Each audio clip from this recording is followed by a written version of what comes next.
का टोकरा रख देते हैं और उसके आसपास जाल बिछा देते हैं। उसके बाद सब यहाँ वहाँ छुप जाते हैं। थोड़ी देर बाद वहाँ आम चोर चुड़ैल आ जाती है। आम की टोकरी देखकर उसके मुंह से तो पानी टपकना शुरू हो जाता है। आम, आम, इतने सारे आम, वाह वाह, मजा आ जाएगा आज तो।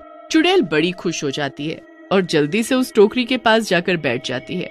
फिर उसके बाद वो एक एक आम निकाल कर खाना शुरू कर देती है। एक आम वो एकदम सफा चट कर देती है और कुछ ही देर में पूरी टोकरी खाली हो जाती है। आम खाने के बाद वहाँ बस छिलके और गुठलियां रह जाते हैं। उन साफ सुथरी गुठलियों को देखकर सब लोग समझ जाते हैं कि ये काम किसी इंसान या बंदर का नहीं बल्कि एक चुड़ैल का है। अब सब चुड़ैल के लिए बिछाए जाल को एकदम खींचते हैं तो उसमें चुड़ैल फंस जाती है। हाय, ये क्या हो गया? ये जाल कहाँ से आया? ये क्या हो रहा है? जब चुड़ैल पूरी तरह जाल में फंस जाती है तो सब गांव वाले उसके सामने आते हैं। तेरी वजह से हम गांव वाले कितने दुखी हो गए हैं। हम अपने लिए आम लेकर आते हैं और तू रात को आकर उन्हें सफा चट कर जाती है। इतने दिन हो गए हमें परेशान करते करते, अब देख हम तेरा क्या हाल करेंगे। सच में इसे तो बिल्कुल मत छोड़ना कोई। तुम लोग ये मेरे साथ अच्छा नहीं कर रहे हो। मैंने तुम्हारा क्या बिगाड़ा है? तो हमने क्या बिगाड़ा है? आम तू हमारे चुरा रही है और उल्टा हमें बोल रही है। हाँ बोलूंगी, क्योंकि तुम दोनों की वजह से मेरी ये नौबत आई कि मुझे लोगों के घर से आम चुराने पड़ रहे हैं।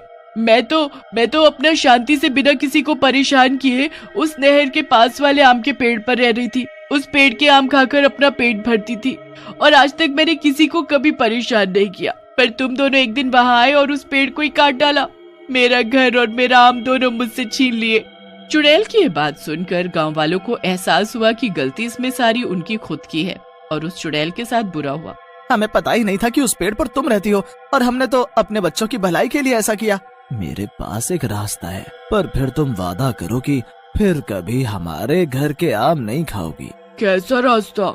मेरे घर के पीछे मेरा लगाया हुआ एक आम का पेड़ है। उस पेड़ पर हमेशा आम लदे रहते हैं। तुम चाहो तो वहाँ जाकर रह सकती हो और तुमको आम भी खाने को मिल जाएंगे। अगर ऐसा है तो मुझे कोई दिक्कत नहीं, मैं वहाँ चली जाऊंगी और कभी किसी के आम नहीं खाऊंगी।